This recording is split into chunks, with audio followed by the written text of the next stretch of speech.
Afternoon, ladies and gentlemen. Such a pleasure to be with you again today.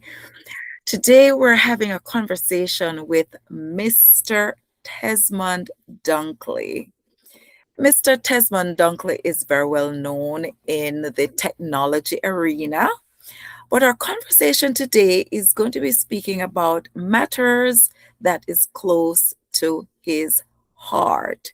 And we are talking about living manna for life and healing. Mr. Dunkley, welcome to Conversations with Kerry. Thank you very much, Kerry.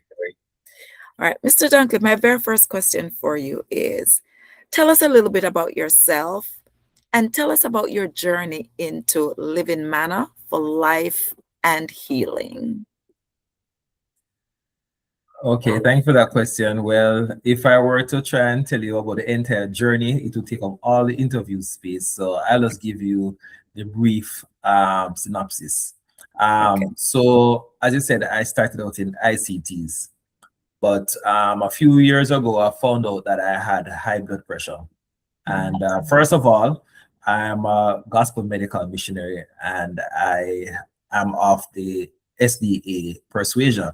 And in the SDA church, there is something that we call the health message, where we believe that every disease is reversible, that God has given his people tools whereby they can obtain health, because we are told in the scriptures that God wishes above all things that we prosper and be in health, even as our soul prospereth. So God wants his people to be healthy, and thereby he has given us tools. And I've always heard about the health message growing up in the church. So when I developed high blood pressure, I will just cut the story short. I'm a person like this from early out. Anything I'm putting into my body, I read every piece of paper. So Okay. when I got the medication list and I read the side effects, one of them was impotence. And I was still a young man at that time, and I was like, Impo, what? No, I'm not having any of this. It's okay. We can keep on the medication. And of course, I fell back to what I learned growing up in my church about the health message. So that started my journey on health. And using what we are taught in the health message, I was able to completely reverse that condition without the use of any medication. And I'd always told God, I've always had a heart towards spirituality and evangelism. So I was told God that anyhow he opens a door for me to enter into ministry, I would take it. So to cut a long story short, the door was open for me to enter into what we call the medical missionary ministry, whereby we use the health message and God's healing tools to help persons to reverse their physical and spiritual conditions and bring them into a holistic health. Like, we seek to bring the whole man into health, his spiritual, his mental, his psycho-emotional, and of course his physical. And that is how, that is a very short version of how I got into this field of the gospel medical missionary work. And the name of my ministry is, as you said, Living Manna for Life and Healing. All right. So thank you for sharing with us, your journey into living manna for life and healing. And you mentioned using concepts and teachings in the Bible. So how do you define living manna in a modern context? Well, before I can link it to the modern context, we have to look back, right? Okay. And for those of you who know of the Bible, manna was the bread that fell from heaven, that God fed his people when they were moving from bondage into freedom through, he fed them manna on their journey through the wilderness to the promised land, right? But we are also told in the scriptures that Jesus is the bread that came down from heaven. He is the living bread that came down from heaven. So in that respect, it speaks to the spiritual dimension of our practice that everything comes from God. God is the living manna from heaven, the bread of life, so to speak. But God is also, or should I say, Jesus is also the creator. And in him we have our life and we have our being. So life also comes from Jesus Christ. And also healing comes from him. So living manner for life and healing. We're basically saying Jesus is the Okay. one that gives you life and gives you healing. Awesome. Awesome. All right. So go ahead and put it in the modern context now, that we have the historical Okay, foundation. right. So a little bit more of the historical context. When you read in the scriptures, Jesus's mission here on earth also had a lot to do with healing, right? Yeah. Everywhere he went, when he left that place, there was no sick that was left behind. He healed every and anyone. And Right. in the modern context, we live in a world that is very sick. We have a very sick world, sick mentally, sick spiritually, and sick physically, especially physically. A matter of fact, all I don't know, I don't think any of them are greater than the other. We just live in a completely sick world. Every time I drive around and I look out, I'm just, but that's a different story. And if you should go to WHO's site and you look at the prevalence of disease, especially non-communicable diseases in the modern world, you will see that the modern world is in a crisis, right? That graph is literally going exponential. And for those of you who don't know what exponential means, it just means that for every additional unit of time, the rate of the thing that you're measuring goes up by a factor of 10. All right, so the graph going up like this is literally going off all the charts. Like for those of you who keep pace with the medical world, young people are getting what used to be old people diseases, Yes. right? A So lot you of have high blood pressure, strokes. yeah, high blood pressure, strokes, but not even those. I'm talking about like the killer ones. You have people in their 30s, 40s who are getting colorectal cancer, stomach cancer, all sort of stuff, and they're dying literally by the bundles, right? So in this modern context, we see that there's a need for healing. There's a need to alleviate the suffering of the modern man, and thereby living manner for life and healing in the modern context. Our mission is to do as our great pattern man Jesus did, heal and alleviate those among us who are sick, suffering, and dying in the modern world and in the modern context. Okay. All right. So you spoke about the spiritual healing, the emotional and mental healing, and you also spoke about the physical healing. So let's take it one Mhm. at a time. How does the principle of living manna facilitate physical healing? Okay, so there's a scripture in Exodus, I believe so. Is it 14 or is it 24? It's either 24, 14 or 14, 24, somewhere right there. And it says in that scripture that if we will hearken diligently to all that God commands and to his statutes, he will put none of the diseases of the Egyptians upon us, his people, for he is the Yeah. Lord that healeth thee. Right. And and for those of you who are listening, you will see that my entire worldview is framed from the scriptures. And Okay. it's very applicable to our times because even though it says the diseases of the Egyptians, and the Bible is an ancient book, so it was speaking about the ancient Egyptians. Now, when I did some research into the ancient Egyptians, we have the pharaohs who were mummified and all that kind of stuff.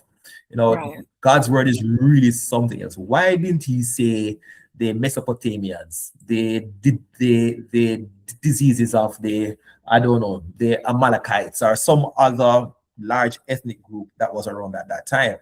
But it specifically said Egyptians because guess what? the Egyptians had a practice of preserving their bodies, and Okay. those bodies have been preserved into modern times, right? And when the Egyptian, those people who dig up dead Egyptians, let me Okay. not bite on my tongue.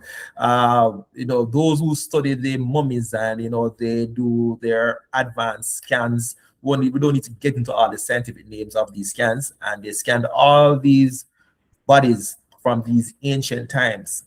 Mhm. Would you be surprised that all the modern diseases were very common with the ancient Egyptians? We are talking about cardiovascular disease. The oldest case of breast cancer was actually recorded in a mummy from the ancient times in Egypt, right? We're talking Wow. about, they found all manner of diseases in these mummies that are common to today's world. So when God said He Wow. put none of the diseases of the Egyptians, it's very Mm, applicable for our times, because what we are seeing is that the diseases of the ancient Egyptians, the diseases that were common then, and I can quote one particular: cardiovascular disease was as common in ancient Egypt as it is in today's world. So when God said that if we will hearken diligently to His commandments, and mhm. if we will obey His statutes, people think that is only the Ten Commandments that God is speaking of. But actually, God's law covers the triune nature of man. We have the spiritual law, which is the Ten Okay. Commandments. We also have the moral, otherwise known as the moral law. The spiritual law and the moral law is the same thing. But we also Okay. have, those are the Ten Commandments, right? We also have 10 mental laws that governs the mind, and we also have 10 physical laws that governs the physical man, that governs our health.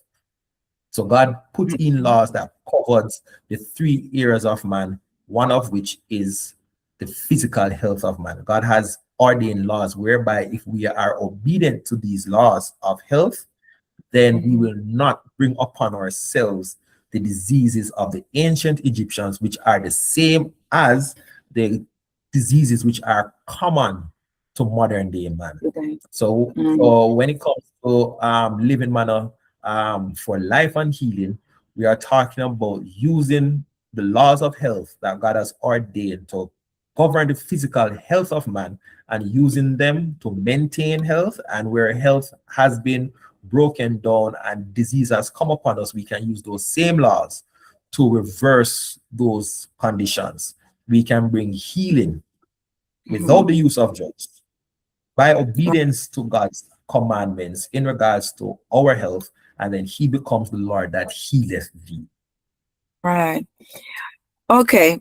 So you're giving me information here that I don't think I've ever heard before. So we have uh the laws that we know as the Ten Commandments, those cover spiritual.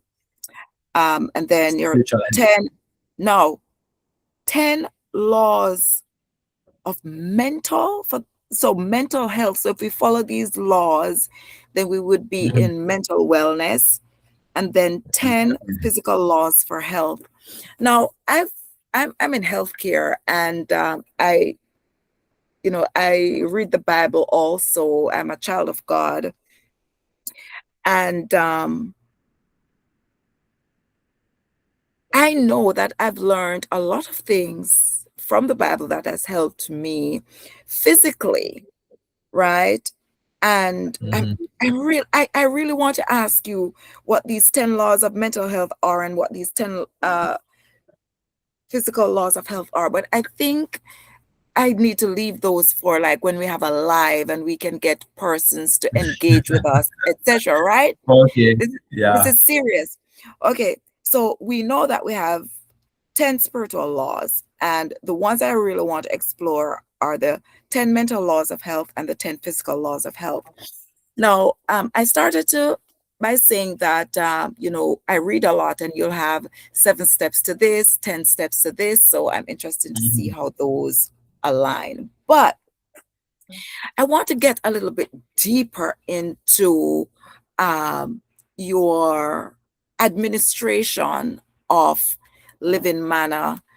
Uh, what are the what are your major goals with Living Manna, and how do you execute um, to achieve those goals? Okay, so I would have hinted at what are our major goals. First of all, is to alleviate the suffering that has been brought onto mankind Mhm, by disease through education, right? mhm. Education about the laws of health, assisting persons in their application of these laws of health, whereby they can reverse their disease conditions, right? We can alleviate suffering, we can give hope. But as I had said when I, was introducing, who I am and what I do, I'm a gospel medical Mhm. missionary. We believe Right. that without good health, you cannot Mhm. understand the plan that God has for your life. When suffering is upon you, it's very hard for you to understand what the gospel is and what the message of salvation is. So the practice of our health message is really a means to an end, which is to introduce persons to the desire of the ages, which is Jesus Christ, which is to introduce them to the message of salvation, to share with them the gospel. Right. All Because right. what we are told is that as Jesus healed, he also used it as an entering wedge to introduce them to his love and what his desire for them is, which was to save them. Right. Right. Right. Okay. All right. I'm really interested in this. Okay, so we spoke a little bit about the physical. All right. Mhm. So share with us now how. Don't tell us the laws because we want that to be alive. We want persons to be engaged. But how can your teaching affect emotional and mental health? Okay, so there is a law in the universe of cause and effect. All right. Yes. And law of cause and effect applies to you whether or not you know about the law, whether you believe the law or not. I'm going to give you an example. Gravity. Whether or not you believe in gravity doesn't affect the cause and effect. If I go up on a tall building and I jump off, even if I believe with all my heart that I'm going to fly, no, I'm not going to fly. I'm going to fall down and break something seriously and important. Now, when you break these laws, there is an effect. If you break the moral law, the 10 commandments, transgression Mhm. of the law is sin, and sin brings death. And that's why the entire human race is under the curse of death. The law of God was broken, the moral law was broken, starting with our first parents. Likewise, the physical laws. If you break the physical laws, the result is disease in the body. All right. Mhm. Mhm. And likewise, mental laws. If you break the mental laws, the result is instead of disease of body, you now have diseases of the mind. All right. So, yes, go ahead. No, I'm just curious because I was thinking, okay, I'm going through my head, and Jesus says, the commandment he leaves us is love. And I would think that would affect the mental or emotional. Um, Mhm. so, but it's also a part of the spiritual or moral law. So, is there an Yes, intersect between all of those? they are all interconnected, right? All Okay. the laws, like if there's a weakness in one side, it Hmm. brings weakness in the other side. For example, a lot of persons who don't have good mental health, you'll find Yeah. over time they don't have good physical health. right? Right. Because what Jesus said also was that as a man thinketh in his heart, so is he. So if Right. your thinking is sick, you eventually become sick mentally and sick physically and sick morally. All right. Mhm. So where there's rot in one aspect, it spreads Yeah. across the whole triune nature of man. Any weakness in one aspect affects the others, right? So if there's any rot or weakness in any aspect of man, his tripartite nature, right? The Mhm. physical, the moral, and the mental, it spreads to the other areas. And I was given an example that, as a man thinketh in his heart, so is he. So if a man Right. has a sick process of thinking, and it leads to sickness mentally, what we have found is that it leads to sickness physically, right? The Bible also says that a broken spirit dries up the bones. A broken spirit is something that is mental. Your bone is something that is what? Physical. So Yeah. we see where there's a law whereby if there's any weakness in any one side, it manifests across the whole of man. His three parts are affected by any weakness in any part. So to speak, there is a sympathy between the mind and the physical Right. in man. Right. So that is how I was trying to explain that intersection. Right. So you were at the 2026 Global Healthcare Conference, and we had uh, 3 days with you there. And I Mhm. was very surprised to know that people came asking specifically for the naturopathic uh, group. I don't want to say physician. There was a physician, but there was also a group. Um, so tell us a little bit about how you deliver your education, some of the things you typically do, and then I guess my next question is going to be some of the experiences with dealing with the population, not necessarily the silo population, but just in general. Okay, so I'll take it in two parts. First, I will explain how we practice our healing. Okay. Yes. All right. Okay. So the first thing we do is that we evaluate you in terms of these laws of health, because we believe that disease is an effort of nature to free the human from um what's the word I want to put it? Like when you break the laws of health, it brings Yeah. disease. So if we want to evaluate your disease, we need to find out where your violations are. So we Yeah. do a complete evaluation of the person, but we divide up these evaluations into sections, and each section pertains to each of these laws to see where Right. those violations are, Yeah. right? And then now work from that now to come up with a holistic healing plan Right. that deals with the whole person. And once you fix these violations, God has so engineered the human body that it is able to heal itself once you provide the conditions for healing. And one of those conditions is you need to remove the violations that exist. Okay. Right. And so that's the first thing, and that evaluation is really very deep, right? It is not a quick hi, how are you doing, what is hurting you.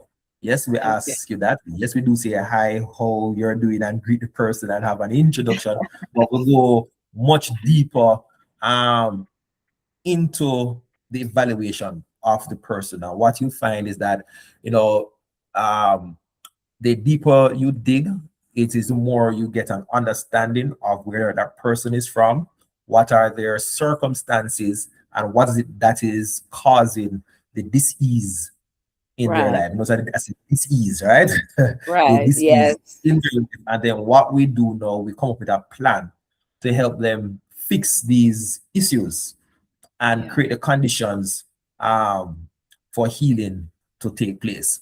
Okay, let us view disease like a tree. The modern, for the most part, because there are some sectors in modern medicine, and I'm thinking of functional medicine that is trying to fix these weaknesses. But for the most part, in the general practice of medicine, let's view disease like a tree. You come and they ask you what you're feeling, and they measure this and they measure that, and they evaluate what are your symptoms. Okay, and then they go to work to try and get rid of the symptoms. They view symptoms as the leaves on the tree of the disease. So modern medicine goes about trying to pick off leaves, and they ignoring the tree, its roots, its support, and how that tree is able to stand. In other words, they are not focusing on the cause of the disease, and not focusing on where this disease is drawing its strength from, how it is rooted and established within the person. In our view of health, what we look at is the whole tree, the root system, the support system. In other words, the cause of the disease, and we try to destroy that disease from the roots and not pick the leaves, right? And another weakness that we find in modern medicine is that it's too transactional. You know, doctors, for the most part, and this is not every doctor, we have some really good doctors. Shout out to all my good doctor friends, Warren and Gary, for example, where it is very, very transactional. You just come in and they try to evaluate you as fast as possible and get you back out the door as fast as possible. They're not seeking to heal the whole man. Look at what is their mental state, what is their spiritual state, what is their environment, what are all the factors that could be feeding into the root and the cause of this disease. So what you find is that when we interview our clients, is not usually less than an hour, minimum an hour, unless we're trying to go real fast, like when we're down in silo. Because of the crowd, we have to try and condense it down, and I still couldn't get it to less than half hour. Because I have to spend time with the client to really understand what is going on, trying to understand what is the cause of this condition that they are experiencing, and bring relief by helping them and educating them how to remove the cause. And I think that is why so many people are dissatisfied with modern medicine. That sense of the transactional nature of when they're discussing their health with their doctor, people are able to pick up on it. That lack of that emotional touch and that deep care and that seeking to connect with that person on a deeper level who is suffering, that is missing. And then now with the heavy emphasis on pharmaceuticals, I'm not against pharmaceuticals, let me be clear, because there are conditions and circumstances where pharmaceuticals is the only way to save your life. So I'm not against pharmaceuticals. What I'm against is the exclusive use of pharmaceuticals without trying to first use other means. There's too much of a quickness to apply pharmaceuticals and to apply it exclusively, ignoring every other thing that could possibly be feeding into the situation. And people are picking up on that. So there's this general sense that people want something different. So I think that's what helped to cause that that demand that you saw in Silo for naturopathic care. Yes, I was very surprised at the demand for it. Many persons, one of the things I recognized doing healthcares in the past is that persons would go to the doctor, they would get their medications, but then they would not take the medications because they did not trust the medication, for the very same reason that you mentioned, that when you read all the side effects and warnings, so persons are hesitant. But in my experience, I've seen medication save a lot of lives, especially in emergencies. So So for me, one of the, as you were speaking, one of the questions I wrote down was, do you do symptom management? Because I think symptom management is a real big part of a person's comfort, because the symptoms is what usually sends them to the doctor in the first place. Mhm. So it would be important to treat the symptom, to manage the symptoms, to have the symptoms go away. So I'm glad you mentioned that. Not that you don't agree with the medications, or in effect focus on symptom management, but the correlation, or the coordination of not just the symptoms, but trying afterwards to get to the root Right, um, right, of the right, issue. exactly. So it's a matter where persons begin to have symptoms, they do go to the doctor. But in addition to the medication, is it your recommendation that they also consider naturopathic remedies as well? Right, that's what I was saying. Right. So I like how your phrased it.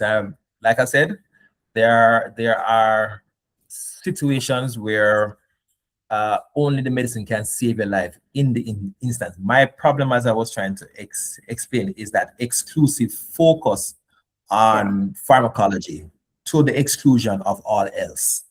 That Right, is right, what I was driving at.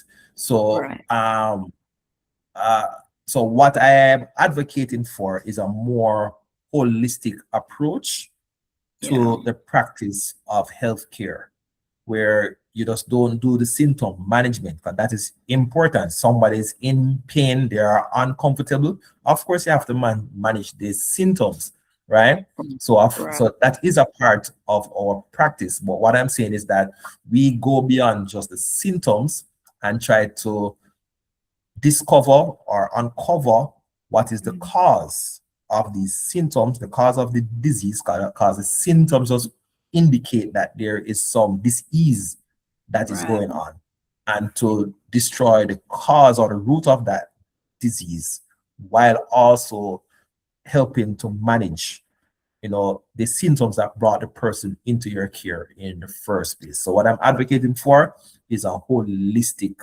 approach, and for there to be much more caution, a much more cautious approach in the use of drugs. Using pharmacology. I think modern medicine's hand is too free. But we have a saying in our world: for every ill, here's a pill. When you're Yeah. in doubt, you put it out. Right? Sometimes people let's use an example, right? We have had persons who have been going to the doctor for years for migraines, and they have medication upon medication, and there's just no, the medication might work for a while, and what happens over time is that the persons get tired of all these drugs, and there's a sense in them that this continuous intake of drugs is not healthy, and sometimes Yeah. they are experiencing side effects that they don't like, and Yeah. so they start to look for alternatives, right? And Right. they come to a naturopathic practice, or a medical missionary. I prefer medical missionary like us, because there are many ways to health, but in our view, there's only one way that God approves, and that is the use of His methods only. Let me just put that in there. And when we do the lifestyle evaluation, and this is cases that I literally know about, you realize the person don't drink no water. Them drink Oh, yeah. almost exclusively soda and juice. And so you ask him, so you don't drink water? And this is literally an actual response. I don't like the taste of water, so I don't drink it. Yeah. People are standing in front of me and literally said that. So you know what Yes. happened? The person is dehydrated. Their blood Yes. has become thick and sluggish. There is no a congestion of blood, especially in the narrow veins. And when that happens in the head, guess what you're gonna have? A headache. Mhm. Yeah. You know what that person need? To drink more water. Cut off for the soda and the drink. No, no, no, we can't. I said, listen, you want to feel better? Yes. I said, all right, try what I'm going to tell you for 1 week. And I would challenge them. If you don't feel better, come back and collect back all of your money and I'll double it and put some on top of it, right? That's how confident we are. I said, listen, just follow us for 2 weeks. I usually say, give us 2 weeks. Drink some water, exercise, cut, put more fruits and vegetables in your water. Try and exercise for even 15 minutes a day. And all I want you to do is just walk. Get some sunlight. Yeah. They come back after 2 weeks. Boy, I feel so good. I have not had a headaches for the past 4 weeks. I never need no medication. All that person wanted was just some water. A little bit more of a healthy diet, a little exercise, and a little sunlight. But because of that rush to medicate in modern medicine, they did not take in a more holistic view of the person and their situation, and this rush to medicate, right? Yeah. When all was needed was just some water. So this is a practical example of what I am saying. This hyper focus on medication to the exclusion of all else. And it's not everybody. Let me remember I said it's not everybody. I am generalizing. This is generally true, but it's not for everybody. Right. So the question I want to ask next is, when is a good time to see or to seek naturopathic intervention? Well, the Bible says that we must be wise as serpents and harmless as a dove. Huh? So we normally advise persons that if you are experiencing, severe symptoms, go to your doctor. Go and get your checkup done, because the diagnostic tools that are available in modern medicine is nothing less than miraculous. Go to your doctor and get evaluated. Hopefully they will be able to diagnose you and say, X, Y, and Z, right?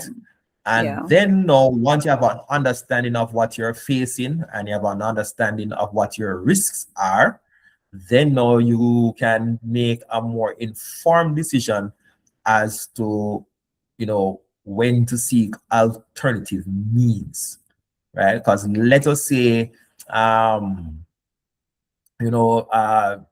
you have been seeing blood in your stools for an extended period of time. You go to your doctor. Maybe it could just be nothing, but maybe it could be colorectal cancer. You need to get that diagnosed as fast as possible, right? And then you're able to chart more intelligently how you go forward. And that's when you will begin to consider making sure that you take a holistic view of this journey towards healing and health. And that is where naturopathic medicine comes into play to make sure that you are seeking to heal holistically and not just this narrow focus on drug intervention. Right. So now I understand that as you talk about living manna for health and for life and healing, and we use the term naturopathic, and my understanding, naturopathic is more than just food and more than just exercise. Let me add that into it, because my next question is going to be the comparison between modern medicine. You go into a hospital and then you have the dietary evaluation, and then they create a meal plan for you, whether you're going to be on a diabetic diet or a renal diet or a carb control diet or a cardiac diet. What is the difference between the naturopathic nutritional approach to that of the traditional medical dietary approach? Okay, in our view of health, there's a hierarchy of knowledge. At the top Uh-huh. of our hierarchy is the Bible. Mhm. Okay, the word of God comes first and foremost. Secondly, we have something called the spirit of prophecy.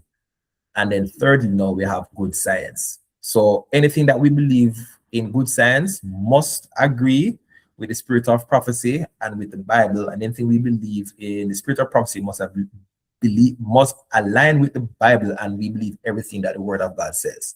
So it is Okay. in that hierarchy that we frame what we believe. So when it comes to nutrition now, what we believe is the plan that God ordained for man in the Garden of Eden. God is our creator. We absolutely believe that God is the creator of mankind. And therefore, he knows best what is good for man. We're told Yeah. in the scriptures that God formed man from the dust of the earth and breathed into his nostrils the breath of life. And Yeah. then in the scriptures, we see where God ordained what would be the diet for the various orders of his creation. For the beasts of the field, he put forth the vegetation, the grass. We are told that. And then when it came to man, the scripture says that he ordained fruits, nuts, seeds, and grains for man's meat. Meat here doesn't necessarily mean animal flesh, it just means what you eat. Mhm. So we believe that the best diet for man is the diet that was originally ordained in the Garden of Eden for mankind. From the scriptures, we know that later on, vegetables were added, and after the flood, flesh foods were added. But these were emergency provisions. These weren't part of the original plan. So we believe that what God ordained for man's meat is the absolute best diet, because guess what? It came from the creator.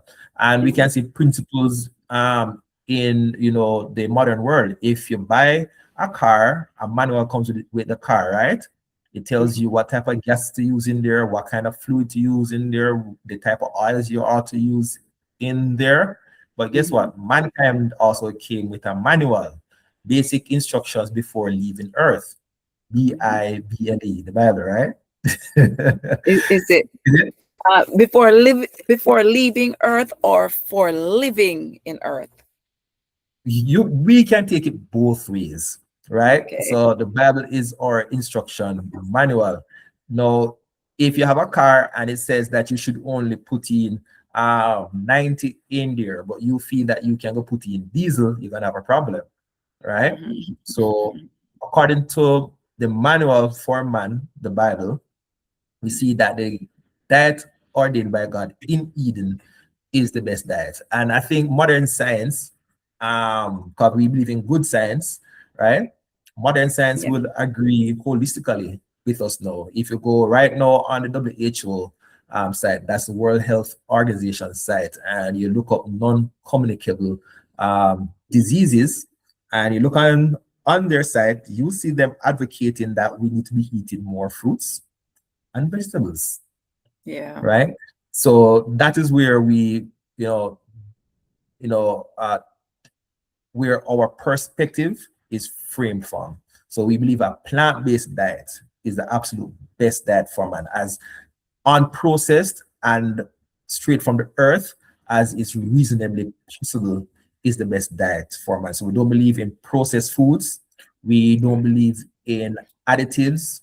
We don't believe, or should I say, we don't advocate for the use of flesh foods. We don't advocate for the use of animal byproducts any at all, Mhm. especially when it comes to situations for healing. We want a back to Eden diet, as we call it. So that is how we differ um, from our colleagues and friends in the medical space who practice the art of um, you know dietitians, as you call them. This is where we differ from them, because we are not going to be advocating for any of those things.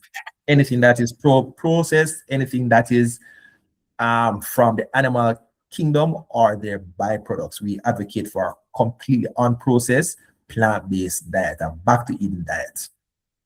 Right. So I remember a couple of years ago, there was this fad in Hollywood, the raw Mhm. food diet. Do you remember that?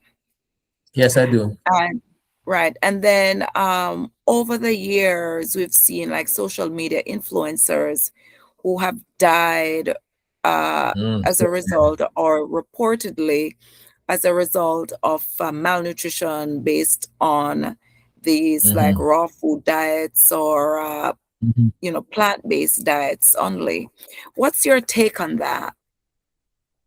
Okay, so a raw food diet and a plant-based diet are two different things. The Yeah, raw foodies, as we call them, believe that you don't eat nothing cooked, right? right. You must eat everything raw, and a number of them have died. Some beautiful young people I have known that have died. This is why you will recall what I said earlier, that there are many ways to health, but there's only one way that God approves. And in our view of health, there, as I said before, the hierarchy of information, the Bible, the spirit of prophecy, and then good science. This is Right. where the guidance of the spirit of prophecy comes in very handy, right? Now, what is the spirit of prophecy? We believe that God has used prophets throughout the various eras of the church to guide his people. And we Yeah. believe that it is still true for us today, that God still speaks to us through prophets. And I won't bother go into how we know who is one and who is not. Okay. So we have something in the Seventh-day Adventist Church that is called the writings of inspiration, or the spirit of prophecy, that we believe was exercised through the writings of a person called Ellen White. She wrote a number of books, Counsels on Diet and Foods, the Ministry of Healing, the Medical Missionary, and a lot of other books. And in these books, there are a lot of counsels that tells us how we should practice our plant-based diets. One of the things she advocates for is good cookery. It's very important to cook our food, especially, for example, like our vegetables. We are Right. counseled that we ought not to eat our coarse vegetables raw, because Right. vegetables was not ordained originally for Mhm. man in the Garden of Eden. Vegetables are really the grass of the field, right? The Right. herbs of the field, right? And what you Mhm. find is that our digestive system was not optimized for Mhm. the proper digestion of coarse vegetables, because of the high content of tough fibers that lock up the nutrients, and not and there are also a lot of different compounds in these plants that we call anti-nutrients. To Right. break down that fiber and to release those nutrients, you need the application of gentle heat Yeah. to neutralize a lot of these anti-nutrients like phytic acid and others. The application of gentle heat to break them down, right? So we don't advocate for a raw food diet. What we advocate for is a plant-based diet. All right. Okay. Yeah. So like your fruits, all most fruits, if not all, with the exception of a very few, can be eaten raw. But when it comes to your vegetables, when it comes to your grains, they require the application of heat to put Right. them in a form that is both palatable, Mhm. um, for you to eat for your palate, and to prepare them in such a way that they provide the necessary nutrients for the sustenance of life and health. So that's where we differ from the raw food. Food is cooking, and good cookery is very important for health and the sustenance of life. So we do not advocate for a raw diet any at all. But raw food is important. Your raw foods are important, which are your fruits. And we are counseled that the only vegetable you should eat raw is lettuce because of its high water content. So raw foods are Okay. very important, but there must be balance. You have to Yes. know how much raw food to eat and how much cooked food to eat. And when we look deeper more into the laws of health, especially when it comes to nutrition, There's a topic that we call menu planning, whereby we educate persons how to prepare foods in a manner that you get the maximum benefit for health and for life. So this is where Okay. education comes in very, very key, right? Very Mm, cautious. The raw food diet is not a healthy trend. No. Mm. It, okay. it is not a it is not a balanced approach. I hope I answered that clearly enough. Yes, yes, you did. Thank you so very much. Now I want us to set a date and time to speak about the 10 laws of mental health and the 10 laws of physical health. And of course, we can also Mhm. go over the 10 laws of spiritual health, but we're going to do that live because I know that there are very many people who are interested, Mhm. especially after I especially after the outpouring in my community for the naturopathic information and assessment, and actually getting some good feedback already about the impact and the life-changing impact it has had on persons in silo. Do you care, without giving too much information, just giving us a little summary of what it was like there, and the any progress or success coming out of it? Okay, well, without going into too much details for for confidentiality, I believe we were well received. We started out slow, but once the word got out about what we were doing and the methods that we were applying, the turnout became more than we could manage, right? And Yes. and okay, now so here's the thing about the methods that we practice. They are slower in terms of their results. um you know it's not healing in a bottle. You just take a herb and change your diet today and healing comes tomorrow, right? And that is one of the problems that we have had in our practice, that people, disease takes years to Before. build up before it begins to manifest, right? Yes.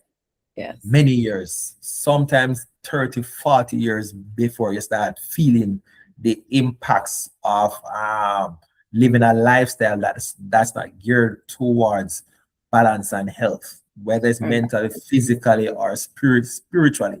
So by the same law, it takes time for healing to take place. And that is probably why some people are more hesitant to use our methods, because we live in a fast-paced world. They want the healing and they want it now. So right. they if they can get their results in a bottle, right, then they don't Yeah. mind. You just swallow, boom, and you feel better. But we're not going to get into all of that, right? So our practice takes more time. It takes more diligence. And if you remember the text that I shared, that forms one of the foundations of our practice, if you will diligently hearken. Diligence speaks to the practice of discipline. Discipline speaks to the tenets of consistency over time before you can achieve the desired result. So this thing took place maybe 2 weeks ago. So we don't have any great feedback as yet, right? We are going to continue to work with those persons who have come into our orbit of care. And over time, you will see the testimonies now beginning to come forward if they continue to be diligent and are obedient to what we tell them to do. Our experience has been that the results are obtained. There has been some good feedback already.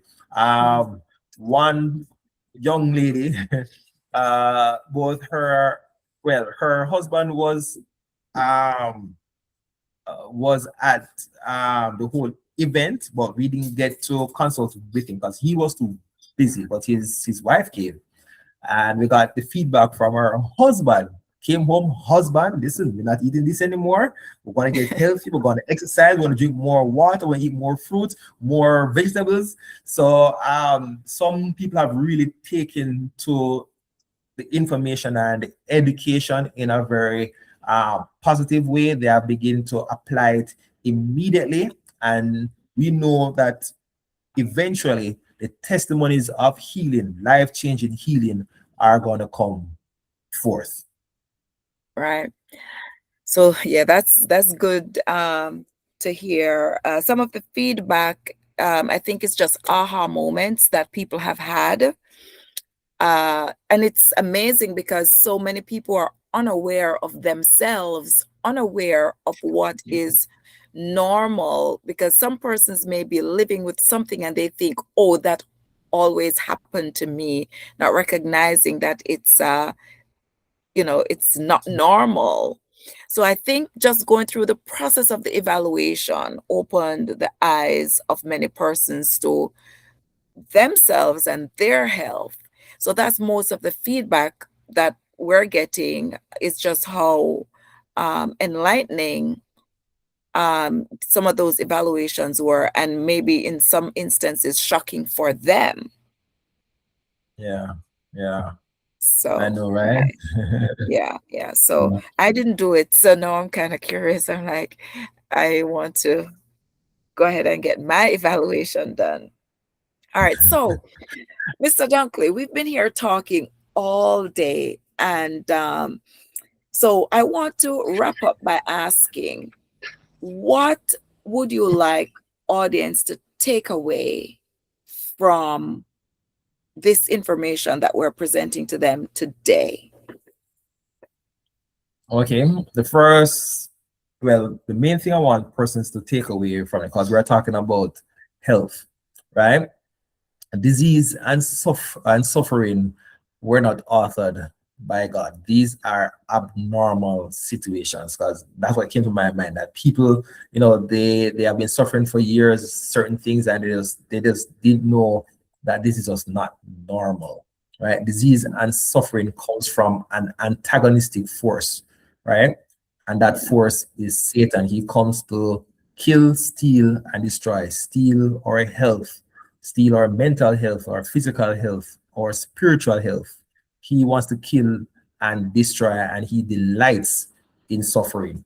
But God is still the healer. He is still the balm in Gilead, and it is his desire that we all be in health and prosper, even as our soul prospers. And he has devised a method by which all who believe, or even if you don't believe, you just want to try it out and see if it works, whereby we can obtain that healing in a holistic way. And these methods are available to everybody. Mostly does not require money to use these methods more than what you already use for your daily sustenance, right? All it requires is your diligence, your faith, and your obedience. So that's the main takeaway. Suffering is not ordained by God. Healing is what is ordained by God. And he has, because of his love, his grace, his mercy, and his care for us, his creatures, his sons and daughters, he has it available to all who are willing. All right. How can we find more information from your organization? What I can promote are the books that inform the principles by which we believe and by which we practice. And these are the books, Counsels on Diet and Foods, and the Ministry of Healing by Ellen White. These two books are the two foundation stones of our practice of healing. So anything we speak, you will be able to find them within these books. Yeah. All right, Mr. Dunkley, it was such a pleasure speaking with you today about living manna, and all the things that it does. I don't think we really more than scratched the surface. And so we're going to be inviting you back. Maybe we'll have a couple of sessions, but I'm really interested in the various laws, especially the one for mental health. I was like, really?